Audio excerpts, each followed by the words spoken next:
What's up, Emily? What's up, Damien? What's going on? What you doing? What are we doing? We're doing a movie! Oh, I need to look in there. I keep Yeah. on forgetting.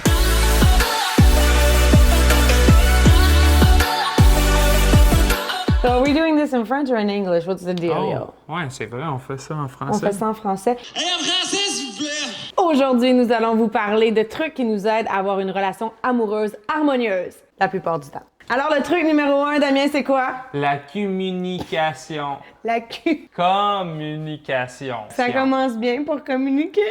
I would like to buy a hamburger. I would like to buy a hamburger! I would like to buy a hamburger. I would like to buy the burger! Au-delà des mots, c'est de se rappeler qu'on doit prendre le temps d'exprimer comment on se sent. Puis, si on est fâché, si il y a une situation qui nous dérange ou s'il y a quelque chose qu'on a envie de faire, on peut pas s'attendre à ce que l'autre sache exactement comment on se sent. Alors, le deuxième truc qui nous aide à avoir une relation amoureuse harmonieuse, c'est l'écoute.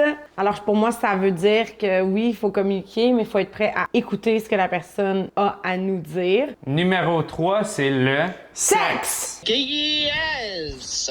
Alors, le quatrième truc pour pouvoir avoir une relation amoureuse harmonieuse, c'est de Faire des activités ensemble. à l'extérieur de la maison. On aime ça. Nous, on travaille de la maison. On est toujours dans la maison. Ça fait du bien de sortir, faire de quoi. Et numéro 5, c'est de connaître le langage de l'amour de son partenaire. Ouh, c'est quoi ça, le langage de l'amour? En fait, ça vient d'un livre qui a été écrit et qui parle des 5 langages de l'amour. Et rapidement, ça explique que chaque être humain a un langage de l'amour spécifique. Premier langage de l'amour, ce sont les paroles valorisantes. Exemple, Babe, t'es belle, t'es bonne, t'es fine, t'es capable. ah, je t'aime.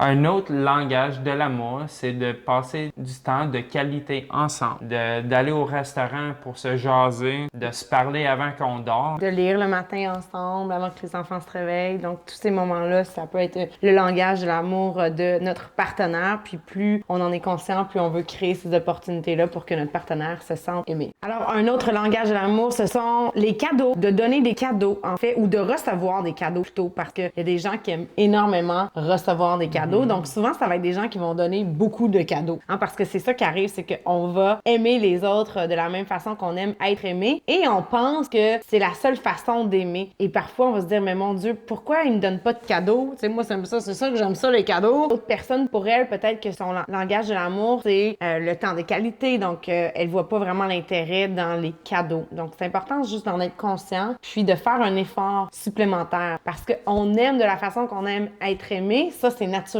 pour nous. Si on veut que notre partenaire se sente aimé, on doit connaître son langage de l'amour et on doit être intentionnel pour pouvoir créer cette habitude-là de l'aimer de la façon dont il aime être aimé. Un autre langage de l'amour, c'est les actes de service. C'est de nettoyer la maison, Aller chercher les enfants à la garderie. ramasser la vaisselle. Un autre langage de l'amour, c'est le toucher. Il y a comme un stéréotype qui dit que tous les hommes, c'est leur langue de l'amour. Ben, tu penses-tu que c'est le mien?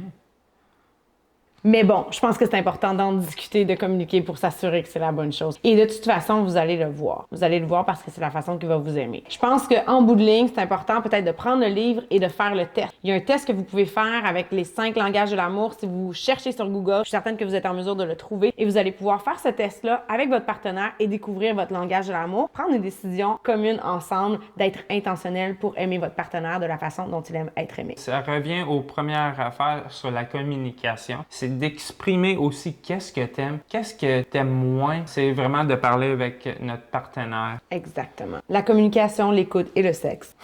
Perfect. Alors, voici les 5 trucs et conseils qu'on voulait vous partager pour vivre une relation amoureuse, harmonieuse. Il y a certainement plein d'autres façons de créer une relation qui nous permet de nous épanouir, mais c'est les 5 trucs qu'on voulait vous partager aujourd'hui. Alors, on espère que vous avez aimé. Laissez un commentaire en dessous et laissez-nous savoir c'est quoi votre langage d'amour. Et si vous avez apprécié cette vidéo, je vous invite à vous inscrire à notre chaîne pour être avisé lorsqu'on mettra une prochaine vidéo en ligne. On se revoit bientôt. Ciao!